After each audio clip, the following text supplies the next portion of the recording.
Dimension को भौतिकी और गणित में एक गणितीय स्थान या वस्तु के डायमेंशन को इनफॉर्मल रूप से इसके भीतर किसी बिंदु को स्पेसिफाइड करने के लिए आवश्यक कोऑर्डिनेट्स के मिनिमम नंबर के रूप में परिभाषित किया गया है।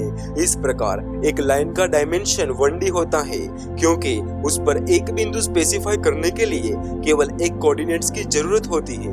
उदाहरण के लिए संख्या रेखा पर 5 पर बिंदु, एक सतह जैसे कि एक सिलेंडर या गोले की सीमा जिसमें 2D का डायमेंशन होता है क्योंकि उस पर एक बिंदु स्पेसिफाई करने के लिए 2 कोऑर्डिनेट्स की जरूरत होती है। उदाहरण के लिए एक गोले की सतह पर एक बिंदु का पता लगाने के लिए लैटिट्यूड और लॉन्जिट्यूड दोनों की जरूरत होती है।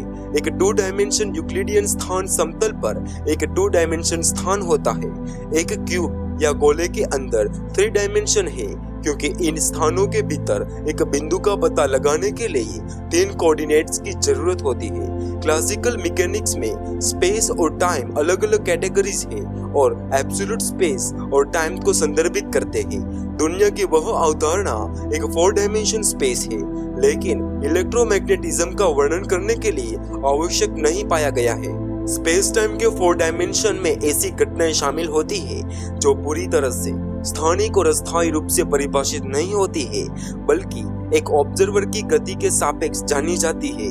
मिल्वॉकी अंतरिक्ष पहले गुरुत्वाकर्षण के बिना ब्रह्मांड का अनुमान लगाता है। सामान्य सापेक्षता के स्यूडो रेमिनियन मैनिफोल्ड्स पदार्थ और गुरुत्वाकर्षण के साथ स्पेस टाइम का वर्णन करते हैं। सुपर स्ट्रिंग थियरी समझने के लिए 10 डायमेंशंस का उपयोग किया जाता है। 11 डायमेंशंस सुपर ग्रेविटी और एम थियरी को समझा जाता है।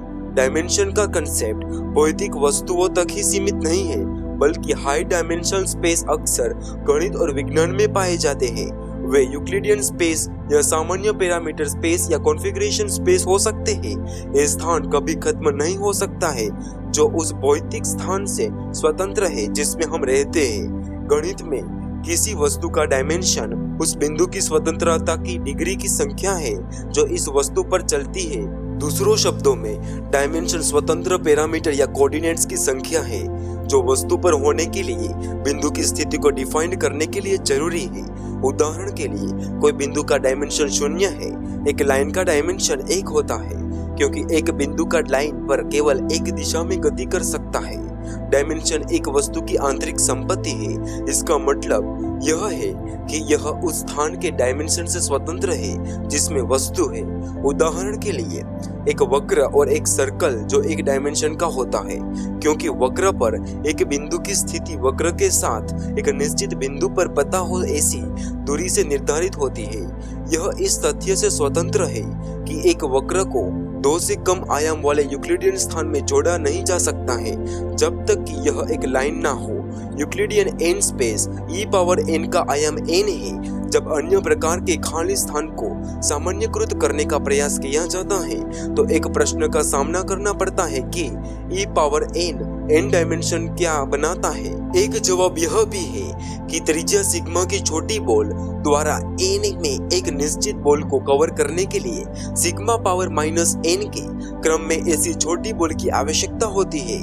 यह अवलोकन मिल्वॉकी डायमेंशन की परिभाषा और इसके अधिक अनसुलझे रूप हांसडाफ आयामी की ओर ले जाते हैं, लेकिन उस प्रश्न के अन्य उत्तर भी है। उदाहरण के लिए n में एक बॉल की सीमा स्थानीय रूप से e⁻n-1 की तरह दिखती है और यह इंडक्टिव डायमेंशन की धारणा की ओर ले जाती है, जबकि ये धारणाएं e⁻n पर सहमत है। जब कोई अधिक सामान्य स्थानों को देखता है तो वे अलग हो जाते हैं। एक टेसरेक्ट 4 डायमेंशन वस्तु का एक उदाहरण है।